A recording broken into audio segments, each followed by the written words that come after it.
This is Duke University.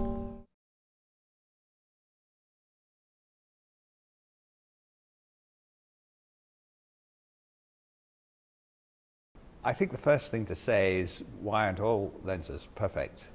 And the reason for that is that when you use an ordinary lens, it essentially writes the image using the light it's given, but it's as if the light was a broad pencil, and that pencil has the width essentially of the wavelength of light.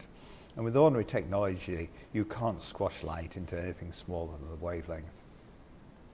But if you stare at the equations governing the way light moves long enough, you can realize that that doesn't have to be the case. There is a way of making light even smaller, but you really have to have some very, very special things happen.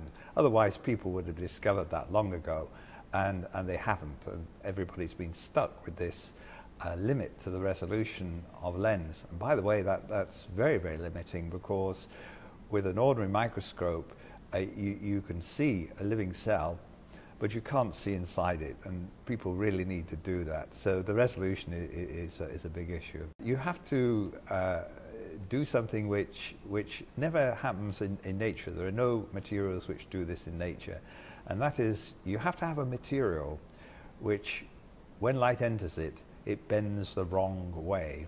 Our contribution, jointly with David, was, first of all, I developed some new materials called Metamaterials, where instead of just readjusting the chemistry of the material, we also looked at the internal nanostructure, so that you as well as tuning the chemistry, you had this additional thing you could do which would change the properties. And it turns out that one of the properties you can alter is which way the material bends light, and you can realize this negative refracting property like that. It was thanks to physical review letters for rejecting our paper immediately that allowed us to then go and do a literature search and actually find Veselago's paper. Veselago was the first one to point out the importance of negative refraction, and he investigated theoretically many of the things which you can achieve with that. But there's one thing he missed, which is kind of strange because he's so smart and he did see so many things. And it was this question you asked of the perfect lens. And he realized that a negative refracting material could make a lens, and he even has I think he has a picture in his paper with focusing light. Right.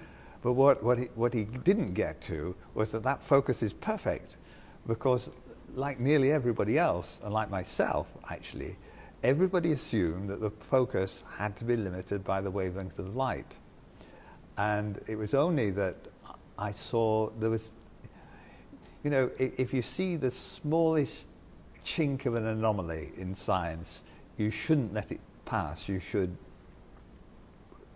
pick away at it until you understand what it is. And I saw a little small chink of an argument. It wasn't a very good argument as to why this lens shouldn't be limited in this way. And so that persuaded me to sit down. I was head of our department at that time, and so I had very little time for our research. So it was Sunday, and I had a little time before dinner. It wasn't a hard calculation. I calculated how perfect was this focus, and nobody bothered to do that before. And I came out with the answer: no limit. They could focus anything. And I thought, this has got to be wrong. And if I publish this, I'm going to be, you know, condemned as something not worthy of being a scientist or something. And indeed I was, but it didn't turn out to be wrong. No one knew anything about Veselago. We just, Sir John suggested, had been thinking about artificial materials, and basic science, just it would be interesting to fiddle with the properties of materials for various reasons. And he had proposed something called split ring resonators, which had this magnetic response, artificial magnetic response. And our group in San Diego, just for fun, this was nothing that anyone would have funded, and probably very few people would have published it. Just for fun, we wanted to demonstrate the properties of this to see if it was true. And so we did that, and it was just to show that, yes, these rings are magnetic. Nothing about negative index or Vesilago or anything. And that's the work that we wrote up and submitted to physical review letters. And they instantly, with a form letter, came back and said, this does not appear to be important enough to even send it out for review. And we still thought that it was interesting. And so that's at the point which I sat down, I said, I'm going to see if anyone else has ever looked at a material like this with a negative epsilon and a negative mu. And the one paper popped up, Victor Vesilago from 1967 or 68. And and that paper was, if this could ever be realized, you'd have all these crazy physics effects. You'd turn light backwards, you'd change the Doppler shift, you'd change Cherenkov radiation, you'd change Snell's law. It was really a fundamental paradigm shift. And when he wrote that paper, he was, the Russian schools were very tough, the Russian sort of thinking, and he took a lot of flack for having written something so unrealistic and unachievable. And a lot of people told him he just did it to get a paper. And so that when our experiment was published, he was so happy with it.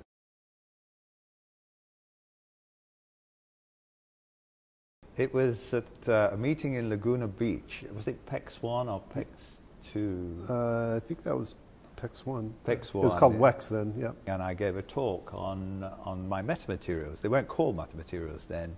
And I got two examples. One was which made the electrical response negative, and one which made the magnetic response negative. The second one is the now famous split ring structure.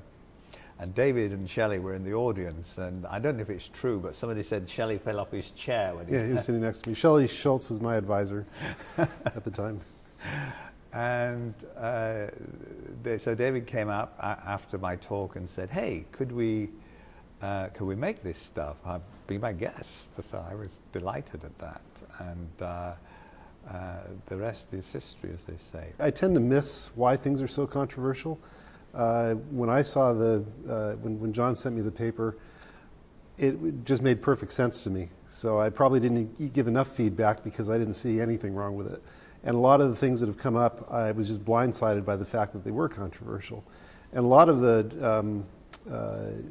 I think a lot of what made things controversial is people adhere to sort of undergraduate level arguments, which are designed to give you a good understanding but not a perfect understanding. When things get more complicated, you have to remember to drop those simple things. And so I have a bad memory anyway. I don't remember those simple things. I always start from scratch. And I think that's the way John works too.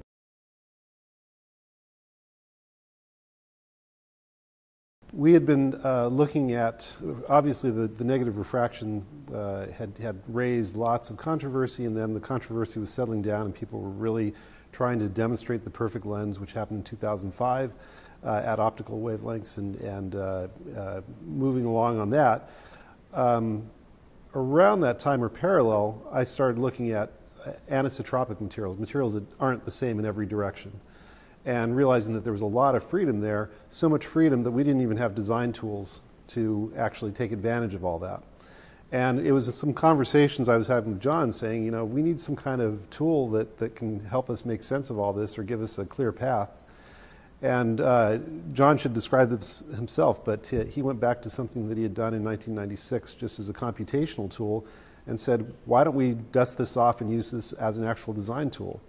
And that approach is now called transformation optics. That was what emerged from our discussions. And somewhere along the way, John decided, hey, we can make an invisibility cloak out of this.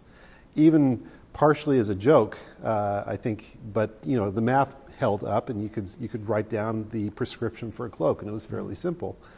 And I wasn't actually in the room when John presented this idea. Yes, it was a meeting in San Antonio, right? Right. And by what was that DARPA lady called? Valerie Browning, yeah. And Val wrote to me and said, we'd like you to come to this meeting and try to be controversial. So, I thought, I'll make them laugh, that'll be controversial. So I told them about some of the metamaterial ideas and so on, and at the end, and really I didn't think more of it at the time other than it was something which was amusing. And I said, by the way, we can make something invisible. And I just gave a sketch and one slide with a formula on it. And I sat down and I expect everybody to laugh. Straight faces. Val came up to me afterwards and offered me quite a lot of money to make this thing, which some of which I took, but not all of it. And Debbie wasn't there. You were ill with a cold. Yeah, I think. yeah. But Dave Schurig and Jack was there. Yeah, and from our lab were there. Yeah, and they reported back home, and pretty soon the phone lines were hot, and David said, "We're going to build this stuff." Great. So we said, let's take it seriously. We wrote the theory paper, and that came out pretty fast. And then you built it. Well, what happened is we wrote the theory paper, and it went into science. And normally you write a paper, and there might be some interest, but you know it doesn't knock you out, and it doesn't change your life. But the response to this, the idea that you could make an invisibility cloak was so ridiculous in terms of not just hitting the scientific press, but hitting the popular press. And our lab started getting reporters, they weren't even happy with the phone interview. They wanted to come here, and when I'd say it's just a theory paper, they wouldn't believe us. They'd start looking around the lab as if we had some big clandestine program going on. And speculation was kind of growing rampant. And so we had plans to build this thing, and we decided we better build it really, really quickly and take whatever shortcut we could do to really show people where it's at, and we'll calm everything down.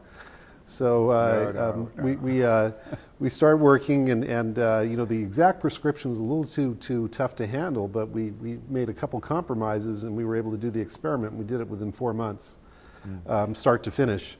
And so we did that, again, submitted it to Science, and they were very eager to have it. And I thought, okay, well, it clearly shows limitations. It's bandwidth limited, it's lossy, it's microwaves. No one's going to care about this. This is going to calm everyone down. And then that got published, and again, that just turned into a gigantic media blitz.